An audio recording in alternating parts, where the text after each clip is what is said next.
मैंने अनफॉर्चुनेटली ऐसे स्टूडेंट देखे हैं जो मॉक्स में बहुत अच्छा स्कोर करते थे और on any given day they would have ended up with 99 percentile, but उन्होंने अपना कैट खराब कर लिया क्योंकि लास्ट हफ्ते में जरूरी नहीं है कि विक्टोरियस इमर्ज करे जो सबसे ज्यादा स्मार्ट हो। what this exam wants is a person who has the right mix of intelligence, hard work and mental equilibrium।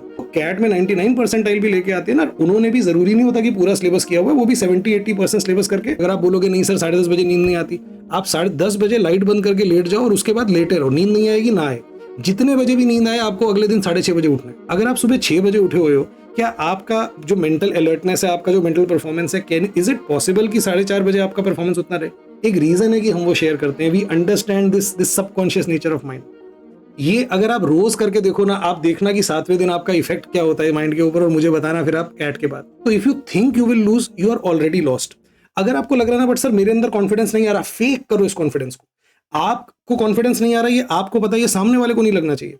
Alright students, so we are down to the last week before CAT. CAT is knocking on the door and I know आप में से काफी सारे लोगों को अलग अलग feelings, विचित्र विचित्र भावनाएं आपके मन में आ रही होंगी। किसी को बहुत एंजाइटी हो रही होगी, किसी को पेट में गुदगुदी हो रही होगी, बटरफ्लाइज इन द स्टमक, कोई बहुत ज्यादा खाना खा रहा होगा, कोई कुछ खा ही नहीं रहा होगा, खाना त्याग के बैठा होगा। आई अंडरस्टैंड ये जो फीलिंग होती है ना कैट से एक हफ्ते पहले वाली, ये अलग अलग लोगों के लिए अलग अलग होती है। Nobody feels normal in this 1 week. So the only people who are not normal are the ones who are feeling normal right now. अगर आप कुछ भी एबनॉर्मेलिटी फील कर रहे हो तो बिल्कुल यू आर एब्सोल्युटली नॉर्मल। अगर मैं अपनी बात करूं तो हमारे लिए भी एक बहुत ही यूनिक, बहुत क्यूट सा, सुहावना सा समय है। हमारा कैट का पहला साल आरंभ अकेडमी का पूरा होने वाला है। उसके बाद ठीक है ओमेट्स होगा, जैट होगा, डिसीजन मेकिंग पढ़ाऊंगा आपको, बट कैट का अपना पहला ईयर कंप्लीट होने वाला है अपना। तो एज अ रिजल्ट मैं अब थोड़ा कम बर्डनड हूँ, थोड़ा ट्रैवल भी कर पा रहा हूँ। अभी मैं आपके लिए पुष्कर गया पिछले हफ्ते, वहां पे मैंने पुष्कर राज में झील में स्नान किया, आप लोगों के लिए दुआ की मैंने, आप लोगों के लिए मैंने प्रे किया। अब मैं अगले हफ्ते जा रहा हूँ, दुबई जा रहा हूँ, आप लोगों के लिए वहां पे ग्रैंड मॉस्क में इबादत करूंगा। तो ये मैं अपने लिए नहीं कर रहा। अगर आपको लग रहा है कि हाँ सर मस्ती मार रहे हो, बच्चों का बहाना कर रहे हो, नहीं, मैं अपने स्टूडेंट्स के लिए, अपने आरंभ के स्टूडेंट्स के लिए कि भाई कैसे तैसे करके इनका भला हो जाए। कोई दरवाजा, कोई चौखट में छोड़ना नहीं चाहता। मंदिर, मस्जिद, गिरजाघर सब जगह जाऊंगा, गुरुद्वारे जाऊंगा, आप लोगों के लिए दुआ करूंगा। हाउएवर एक और चेंज मैंने अपने अंदर देखा है कि I now feel a lot more happier, I feel a lot मोर काम, ज्यादा रिलैक्स फील करता हूँ। रीजन ये कि ठीक है प्रेशर थोड़ा कम है, थोड़ा अब रिलैक्स हूँ, and as a result I am able to get a lot more done. As a result मैं ज्यादा प्रोडक्टिव हूँ, एज अ रिजल्ट मैं ज्यादा इफेक्टिव हूँ। Now this does not come as a surprise to me. मुझे पता है कि चाहे वो कोई अपॉर्चुनिटी हो, चाहे एग्जाम हो, चाहे स्टेज परफॉर्मेंस हो, या चाहे आपकी डे टू डे एक्टिविटीज हो, you don't give your best when you are worked up, you don't give your best when you are charged and super excited। जैसे अगर आप एक एग्जाम देने जा रहे हो और अगर आप इस माइंडसेट से जा रहे हो कि जैसे कोई जंग लड़ने जा रहा हूं, कि एकदम उसमें कि तिलक लगा दे माँ, तो वो तिलक लगा दे माँ जैसे आज आज तो बस इस पार या उस पार, आज तो यहाँ आज मैं रहूंगा या सामने वाला मेरा, ये वाली माइंडसेट डजंट वर्क। ये नहीं करना होता किसी भी कंपटीशन में। आप पता है बेस्ट परफॉर्म कब करते हो? जब आप एक रिलैक्स माइंडसेट के साथ होते हो, जब आप एक शांत मन के साथ, एक मेंटल इक्विलिब्रियम के साथ, एक हैप्पी गो रिलैक्स्ड मैनर में जब आप एग्जाम देने के लिए जाते हो। देखो इसको समझो, some amount of stress is necessary. In fact वहीं से ये वर्ड आता है ना, यू स्ट्रेस। यू स्ट्रेस का मतलब क्या होता है? Positive stress. तो कुछ स्ट्रेस तो जरूरी होती है, वो कुछ स्ट्रेस आपको आपके टोस पे रखती है, आपको केयरलेस नहीं होने देती, आपको इंश्योर करती है that you give your best. But at the same time जो जरूरत से ज्यादा स्ट्रेस होती है, एक पॉइंट पे जब स्ट्रेस का पारा थोड़ा और ऊपर बढ़ जाता है और एक थ्रेशोल्ड क्रॉस कर जाता है ना, वहां पे वो आपके परफॉर्मेंस को गिराने लगती है, वहां पे वो आपको नेगेटिवली अफेक्ट करने लगती है और आप अपना फुल पोटेंशियल अचीव नहीं कर पाते। इसीलिए किसी भी कंपटीशन में जाते हुए ये बहुत जरूरी है कि आप एक फ्रेश रिलैक्स्ड माइंड के साथ, एक होपफुल, चीयरफुल, ऑप्टिमिस्टिक माइंड के साथ जाएं। It is for this reason कि आपने देखा होगा कि जितनी भी आपकी इंटरनेशनल टीम्स होती हैं, चाहे क्रिकेट टीम हो या और भी टीम्स हो, वो कोई बड़े मैच से पहले या फाइनल से पहले ऐसा नहीं होता कि लास्ट हफ्ते में लगी पड़ी है, पूरे दिन प्रैक्टिस कर रही है, पूरे दिन बैटिंग बॉलिंग चल रहा है। नहीं, on the contrary you will find कि वो क्रिकेट विकेट छोड़ के अपना रिलैक्स करने लगते हैं, कि बीच पे जा रहे हैं, वॉलीबॉल खेल रहे हैं, गोल्फ खेल रहे हैं, अपना रिलैक्स कर रहे हैं, टीम मीटिंग थोड़ी कर रहे हैं, मोटिवेशनल सेशंस हो रहे हैं। उसका रीजन क्या है? उसका लॉजिक समझो। अब ऐसा तो नहीं है ना कि ये बेवकूफ लोग हैं, क्रिकेट फाइनल मैच है परसों, आज बीच पे बैठे हैं, नहीं, क्योंकि इनके जो कोचेज हैं, इनके जो टीम मैनेजर्स हैं, उनको साइकोलॉजी की इंपॉर्टेंस समझ आती है। उनको समझ में आता है कि अगले 2 दिन तक अगर विराट कोहली क्रिकेट खेले या ना खेले, उसकी बैटिंग पे कोई फर्क नहीं पड़ जाएगा। He is not going to become a better batsman in next 2 days of practice. What is more important is कि अगर ये रिलैक्स स्टेट ऑफ माइंड के साथ जाएगा ना, तो बढ़िया खेल पाएगा। आपको भी यही समझने की जरूरत है। इस बात को समझो कि इस आखिरी हफ्ते में ऐसा नहीं है कि मॉक पे मॉक रगड़ दूंगा, ऐसी प्रैक्टिस करूंगा कि जो क्वेश्चन सॉल्व नहीं हो रहा उसका मुश्किल से मुश्किल वाला वर्जन भी सॉल्व हो जाए। नहीं भाई, अंडरस्टैंड कि लास्ट एक वीक में आप कुछ कॉन्सेप्ट सीख के या बहुत ज्यादा मॉक्स दे के या कुछ ऐसे, आपको आप अगर तलाश रहे हो कि how to score 99 percentile in 1 week, और ऐसी वीडियो आ भी जाएंगी, कोई बड़ी बात नहीं है। बट उससे आपका कोई फायदा नहीं होने वाला। What is more important is कि आप अब जिस एग्जाम के लिए प्रिपेयर कर रहे हो ना इतने टाइम से, व्हाट इज इंपॉर्टेंट इज कि आप अब साइकोलॉजिकली मेंटली अपने आप को उसके लिए प्रिपेयर करो। आपका जो मेंटल पीस और पॉजिटिविटी है ना, वो इस वक्त इंश्योर कर सकता है कि आप डी डे पे आप 30 नवंबर को अपना बेस्ट दे पाओ। तो मैंने कैट दिया यार, 8-9 बार कैट दिया मैंने, और if there is one thing that I have learn from all these attempts, that more than anything else cat is a test of your nerves. What does it mean it's a test of your nerves? CAT ये चीज check करता है कि भाई आप अपना काम रख पाते हो क्या during the exam, you are able to keep, you remain level headed and you are able to take the exam in the with the frame of mind that a manager is suppose to. यही reason है कि हर बार वो आपको मतलब test करने के लिए कुछ ना कुछ चेंज कर देते हैं। कभी नया क्वेश्चन टाइप दे दिया, क्वेश्चंस की डिस्ट्रीब्यूशन चेंज कर दी। इस सब का पर्पस ये होता है कि आप जो स्ट्रेटजी सोच के आए हो उसको एकदम से हिला दें। एक माइक टाइसन ने बहुत अच्छी बात कही थी कि every boxer has a strategy before when he enters to the ring till the time he gets the first punch. पहला मुक्का पड़ता है, सारी स्ट्रेटजी उड़ जाती है। तो ये जब वहां पे जो भी अब की बार, मुझे नहीं पता क्या 25 में क्या नया आने वाला है, अगेन क्या चेंज होगा, क्या क्या बदलेंगे, नोबडी नोस। बट जो भी चेंज आएगा उसको डील करने के लिए आपको मेंटली खुद को प्रिपेयर करना है। आपको अपने आप को स्टेट में लेके आना है कि भाई मुझे I need to take the exam with the mindset कि okay I am ready for the exam, जो आएगा आज हम उसको डील करेंगे और मैं उसके लिए तैयार हूँ। आई कैन टेल यू कि ओवर द ईयर्स ना मैंने अनफॉर्चुनेटली ऐसे स्टूडेंट देखे हैं जो मॉक्स में बहुत अच्छा स्कोर करते थे और on any given day they would have ended up with 99 percentile, but उन्होंने अपना कैट खराब कर लिया क्योंकि लास्ट हफ्ते में उन्होंने खुद को बर्न आउट कर लिया, उन्होंने खुद को ओवर फैटिग कर लिया। ऑन द कॉन्ट्ररी मैंने ऐसे भी स्टूडेंट देखे हैं जिनसे मैं एक मीडियोकर सी परसेंटाइल एक्सपेक्ट कर रहा था, बट उनका क्या था कि आखिरी हफ्ते में उनका माइंडसेट था वो हैप्पी गो लकी कि चल यार जो होगा देखा जाएगा, मैंने अपनी तैयारी कर ली, अब देखेंगे, एंजॉय करके आएंगे एग्जाम, और वो बढ़िया परसेंटाइल निकाल गए। इतना ज्यादा फर्क होता है आपके स्टेट ऑफ माइंड का। देखो दोस्तों, इस एग्जाम में ना वो जरूरी नहीं है कि विक्टोरियस इमर्ज करे जो सबसे ज्यादा स्मार्ट हो। What this exam wants is a person who has the right mix of intelligence, hard work and mental equilibrium. अब इंटेलिजेंस तो ठीक है, जितनी आप लेके पैदा हुए हो तो आप जानते हो उसको कोई बदल तो सकता नहीं है, बट दूसरी चीज आपने एफर्ट कितना दिया, आप लोगों ने बहुत एफर्ट दिया है, हमने आप लोगों के साथ एफर्ट दिया, एटलीस्ट हमको ऐसा लगता है। एक चीज जिसपे अब काम करना बाकी है ना इस लास्ट वीक में, वो है मेंटल इक्विलिब्रियम। तो उसी के बारे में मैं बात करने वाला हूं कि किस तरीके से, मेरे कुछ सजेशंस हैं कि किस तरीके से you can keep yourself motivated, you can keep yourself relaxed, you can be optimistic, cheerful in the coming week, और आप अपने आप को इस पॉइंट पे मेंटली प्रिपेयर करो, साइकोलॉजिकली प्रिपेयर करो। अब मैं ये नहीं बोल रहा कि कुछ ओवर द टॉप आपको क्या बोलो कि चलो थाईलैंड ही होते हैं, डी स्ट्रेस ही करना है तो थाईलैंड से बेटर जगह नहीं, नहीं नहीं वैसा कुछ एक्सट्रीम नहीं बोलूंगा मैं, बट हाँ in my experience there are certain things that you can do, I have certain suggestions for you जो मैं आपके साथ शेयर करने वाला हूँ अगले 10-1 मिनट में। तो चलो आरंभ करते हैं। ओके, तो सबसे पहला सजेशन जो है मेरा आपके लिए वो ये है कि नो मोर न्यू टॉपिक्स, कोई नए टॉपिक्स और मत करिए, जितना आपने अब तक पढ़ लिया उतना बहुत है। आपको लग रहा होगा कि नहीं सर लास्ट वीक है, 2-3 और टॉपिक पढ़ लेता हूँ, 2-3 और क्वेश्चन बढ़ जाएंगे। ये 2-3 टॉपिक करने के चक्कर में आपने जो पीछे का पढ़ा हुआ है ना वो ठीक से रिवाइज कर पाओगे, और जो आप मेंटल फ्रेमवर्क जो बिल्ड करना है ना, जो आपको अपनी सोच बिल्ड करनी है, वो कामनेस भी आप बिल्ड नहीं कर पाओगे। तो इसका दोनों तरफ से नुकसान है। ना तो नया टॉपिक अच्छा सीख पाओगे, क्योंकि एक हफ्ते में कोई भी कैट का टॉपिक ले लो यार, चाहे आप क्रिटिकल रीजनिंग की बात कर लो, चाहे आप वीए का कोई टॉपिक ले लो, चाहे अलजेब्रा ले लो, एक हफ्ते में प्रैक्टिकली कुछ भी नहीं हो सकता। तो जितना पढ़ा है उसको कंसोलिडेट करो। इस बात को समझो कि जो कैट में 99 परसेंटाइल भी लेके आते हैं ना, उन्होंने भी जरूरी नहीं होता कि पूरा सिलेबस किया हुआ है, वो भी 70-80% सिलेबस करके, बट हाँ उनको पता होता है कि कौन सा इंपॉर्टेंट सिलेबस है, कौन सा इंपॉर्टेंट पार्ट है। तो प्लीज कोई नया टॉपिक अब मत सीखिए, आपने जो सीखा है उसको प्रैक्टिस करिए, उसको रिवाइज करिए, but no new topics. Second suggestion, no more mocks. अब इसमें काफी सारे लोग, मेरे कॉलीग्स भी शायद डिसएग्री करेंगे कि ये क्या बात है कि लास्ट हफ्ते में मॉक्स नहीं देना, बट मेरा मानना है कि आप अपनी स्ट्रैटेजी आप फाइनलाइज कर लो, सेक्शनल स्ट्रैटेजी। हम लोग काफी बार बात करते हैं ना कि स्ट्रैटेजी क्या होनी चाहिए मेरी कैट को लेके। अंडरस्टैंड कि असल में आपकी स्ट्रैटेजी ना सेक्शन को लेके होती है। भाई वीएआरसी को लेके आपकी अलग स्ट्रैटेजी होगी, कॉन्ट को लेके एलआरडीआई को लेके अलग। तो आपकी जो भी एक सेक्शन को लेके स्ट्रैटेजी है, जो अब तक आप अलग अलग मॉक्स में ट्राई कर रहे हो, वो फाइनलाइज कर लोगे यार ये मेरी स्ट्रैटेजी रहेगी, अब उसको चेंज नहीं करना। एंड मेक श्योर कि आप 23 नवंबर को बाद कोई भी फुल लेंथ टेस्ट नहीं दे रहे। I don't think there is anything positive that can come out of taking a full length test in the last week. Negative जरूर हो सकता है, नुकसान जरूर हो सकता है कि अगर आपने मॉक दिया और आपकी परसेंटाइल काफी खराब आई ना, तो वही सेल्फ डाउट वाली चीज हो जाएगी, अपने डिस्पेयर वाली चीज आने लग जाएगी कि है क्या हो गया, मैं कहाँ जा रहा हूँ सर, मेरे मार्क्स कमा रहे हैं, मेरे मार्क्स कमा रहे हैं, वो सब होने लग जाएगा। तो इसीलिए I would highly recommend don't take any more full length test. Sectional test आप दीजिए, आप चाहो तो दिन में 2-3 सेक्शनल टेस्ट भी दे लो, बट फुल लेंथ मॉक मत दो, और अपनी स्ट्रैटेजी अब चेंज मत करना, जो आपने स्ट्रैटेजी फाइनलाइज करी है वही रखनी है। तीसरा, and this might as well be the most important suggestion, make sure that you are getting an 8 hour sleep. And दूसरी चीज कि जो आप अपना एग्जाम दे रहे हो, you are taking it in the first 8 hours after getting up. इसका मतलब मैं आपको समझाता हूँ। अगर आपका सुबह 8:30 बजे लेट्स से पेपर है, तो 8:30 AM अगर आपका पेपर है, तो आपका एम होगा कि लेटेस्ट आप 7:30 तो पहुंच ही जाओ सेंटर, है ना।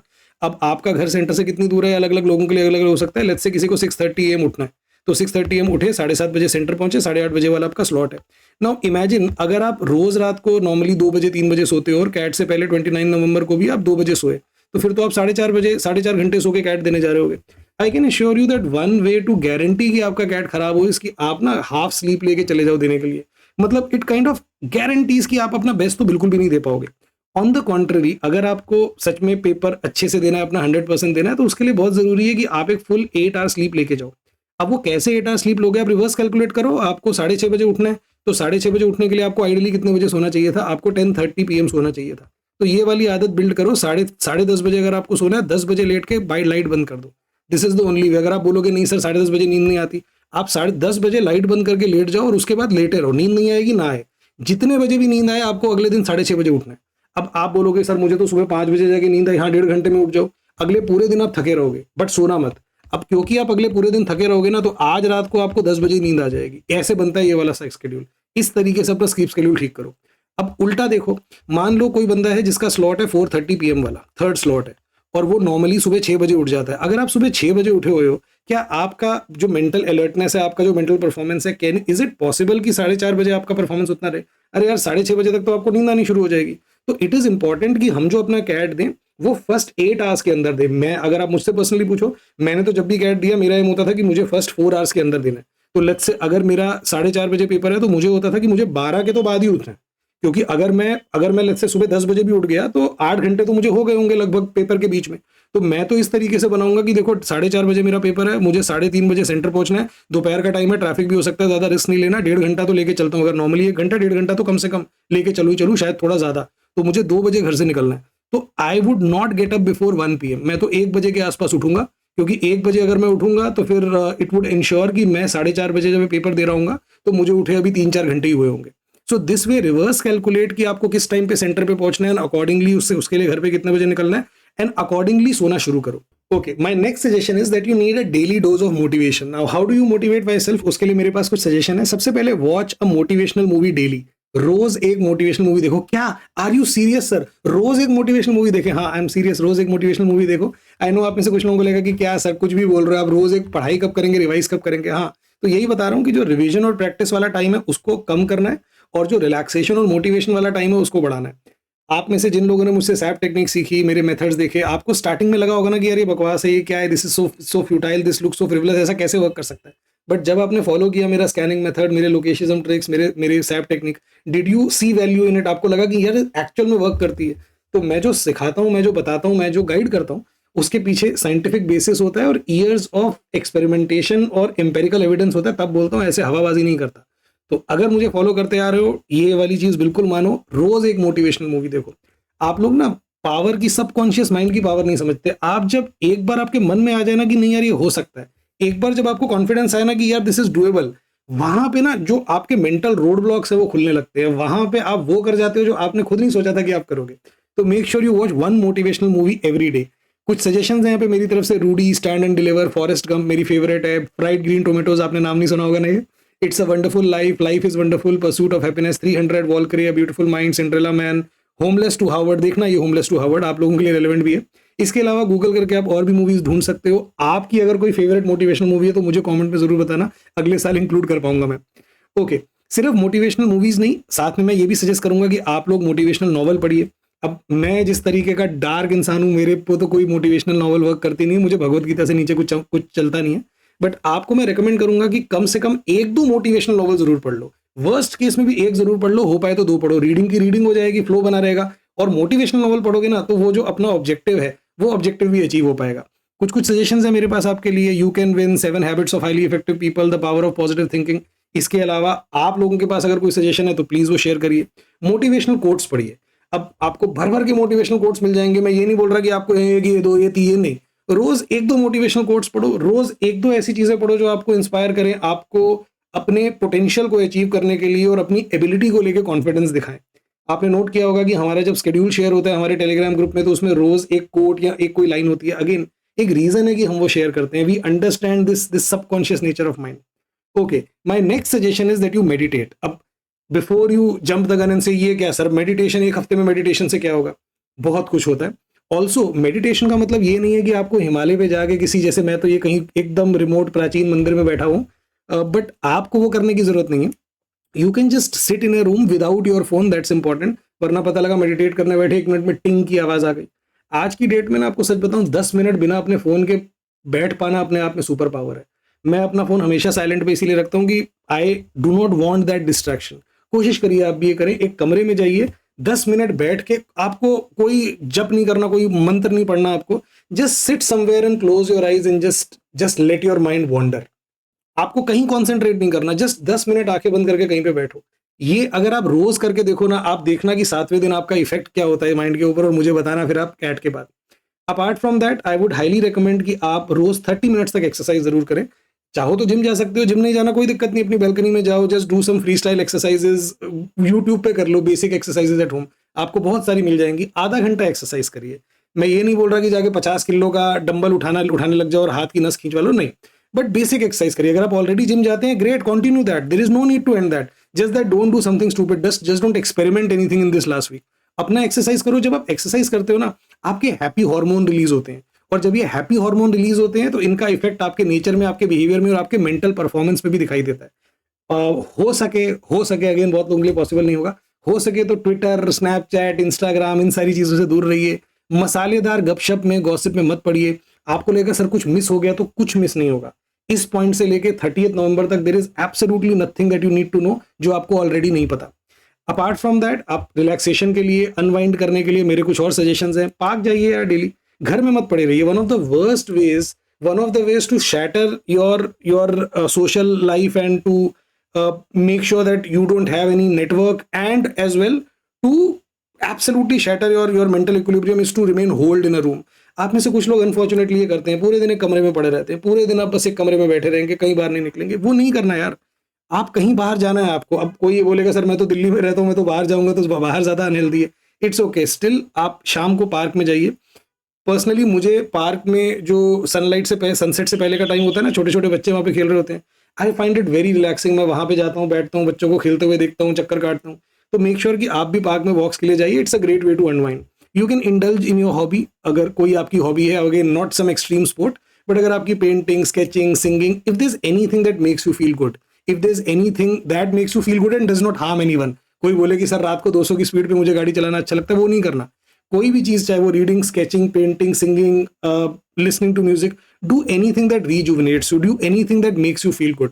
मुझे बच्चों के साथ, छोटे बच्चों के साथ, टॉडलर्स के साथ खेलना बहुत अच्छा लगता है। मैं I find it very unwinding, very relaxing. You find what unwinds you, what relaxes you, and make sure you do that in this last week. And finally, आप रिलैक्स करिए, एंजॉय करिए, अपना मेंटल इक्विलिब्रियम बिल्ड करिए, but don't do anything stupid और dangerous. तो अगर आपके मन में आ रहा है कि यार पैराग्लाइडिंग करने का बहुत मन कर रहा है, आपको लग रहा है कि यार मैं किसी साउथ एशियन कंट्री में जाके एक फुल्ली ग्रोन रेटिकुलेटेड पाइथन को उठा के गले के आसपास रखूं और फोटो खिंचाऊं, तो please now is not the time to do that. अगर आप बोलो कि सर बट आपने तो यही किया है, ये आप ही हो, ये भी आप ही हो, हाँ तो हमने ये सब किया भाई, मैं भी जवान था, हम भी कभी जवान थे, जवानी बेवकूफ़ी का समय होता है। तो सर हम बेवकूफ़ क्यों ना बने, बनो, बस अभी मत बनो। कैट से जो 1 हफ्ते पहले का टाइम है ना, this is not the time for stupidity. आप कैट दे लो, दूसरे एग्जाम दे लो, जीडीपीआई दे लो, उसके बाद थोड़ा विंडो मिलेगी आपको स्टुपिडिटी की, वहां स्टुपिडिटी कर लेना, बस अभी कुछ मत करना। और याद रखो, अगर आपको लग रहा है सर आप तो करते हो, हमको मना कर रहे हो, मतलब खुद का बाकी का बांटे, हमका डांटे, तो गुरु जो बोलते हैं वो करना होता है, जो करते हैं हमको वो नहीं करना होता। तो do as I say, not as I do. And as my last parting thought, believe in yourself. अपने आप में विश्वास रखो कि यार मैं कर सकता हूँ। क्या होता है यार, it's all in the mind. जिस बंदे को लगता है ना, उसके अंदर एबिलिटी भले कम है, बट उसको कॉन्फिडेंस है कि मैं कर सकता हूँ, और वो एफर्ट देते देते कर लेगा। और दूसरी तरफ एक बंदा है ना, जिसके अंदर भले ही एबिलिटी हो, बट उसके मन में ये थॉट आ जाए, ये डाउट आ जाए कि मैं नहीं कर पाऊंगा, वो गया। तो if you think you will lose, you are already lost. अगर आपको लग रहा है ना बट सर मेरे अंदर कॉन्फिडेंस नहीं आ रहा, फेक करो इस कॉन्फिडेंस को। आपको कॉन्फिडेंस नहीं आ रहा, ये आपको पता है, ये सामने वाले को नहीं लगना चाहिए। मैं आपको सच बात बताता हूँ, मैंने जब पढ़ाना शुरू किया बैक इन 2011, तथागत ट्यूटोरियल्स मैंने ज्वाइन किया, बहुत अच्छी जगह, बहुत कुछ सीखा मैंने वहां पे। तो वहां मेरा पहला दिन था क्लास का। अब स्टूडेंट्स आके बैठे हैं, 25, 30, 40 लोग हैं, क्लास का टाइम हो रहा है, मुझे क्लास में एंटर करना है। यार मेरी हालत खराब, मेरे गला सूखा जाए, जितना मर्जी पानी पी लूं। मैं एक्चुअल में बाहर चला गया वहां से, इंस्टीट्यूट से, और कहीं एक जगह गया। मैंने अपने बड़े भाई को फोन किया, मैंने कहा यार ऐसे क्लास है यार, मेरी तो हालत नहीं हो रही, मैं सब भूल गया मैंने जो पढ़ा था। तो उसने मेरे को एक चीज बताई कि देख यार, तू अंदर से कॉन्फिडेंट नहीं है, तेरे को पता है, बस ये बाहर स्टूडेंट को नहीं दिखना चाहिए। तू जा और जाते ही पहले एक दो क्वेश्चन पूछ कि हाँ भाई इसका आंसर किसको आता है, इसका आंसर किसको आता है, और ऐसे क्वेश्चंस पूछ जिसका आंसर स्टूडेंट्स को सच में ना आता हो। इससे एक तेरी क्रेडिबिलिटी बनेगी। अब देखा जाए तो कोई ये बोल सकता है कि सर ये तो चीटिंग कर रहे हो आप, बट हाँ ठीक है, मैंने ये किया ताकि ये मुझे थोड़ा कॉन्फिडेंस आए। ये जरूरी है मेरे लिए कि मैं इस क्लास को कॉन्फिडेंटली ले पाऊं। अंदर से मेरी टांगे कांप रही थी, हालत खराब थी, बट मैंने स्टिल कोशिश की कि एक ब्रेव फ्रंट रखूं कि सामने वाले को ना दिखे कि मैं डरा हूं। इसी तरीके से आपको भी ना, you need to learn to fake confidence. अब आप बोलोगे बट सर फिर रियल कॉन्फिडेंस कब आएगा? ये नाटक करते करते, ये कॉन्फिडेंस को फेक करते करते ही ना आपको रियल कॉन्फिडेंस आ जाएगा, आपको पता भी नहीं लगेगा। तो make sure that you not just for this exam, आगे भी लाइफ में ना फेक बीइंग कॉन्फिडेंट। अब आप बोलो सर आप भी अभी भी यही कर रहे हो क्या, सामने बड़े कॉन्फिडेंट होकर दिखा रहे हो, who knows, but if you can't tell the difference then it doesn't matter, right? All right, so these were my suggestions. I would request you to put in comments कुछ भी चीज़ अगर आप पूछना चाहते हो, कोई आपके डाउट है, कुछ सजेशंस हैं, कोई मोटिवेशनल कोट, आपका फेवरेट मोटिवेशनल मूवी, कोई motivational novel, please share with me. Also अगर आप कैट 26 के लिए प्रिपेयर कर रहे हो तो हमने गूगल फॉर्म आपके लिए डिस्क्रिप्शन में डाल दिया, आप इसको फिल करिए and our team will reach out to you for guidance. तो अगर आपको कैट को लेके, एमबीए को लेके, आरंभ अकेडमी को लेके, हमारे कोर्सेज को लेके, या किसी भी कैट प्रिपरेशन को लेके कोई भी कंसर्न, कोई भी क्वेरी है, हमारे गूगल फॉर्म में डाल दीजिए and we will reach out to you and we will have a conversation with you. Make sure that you subscribe to our channel for more such videos. Let's arm and let's rock it. All the best.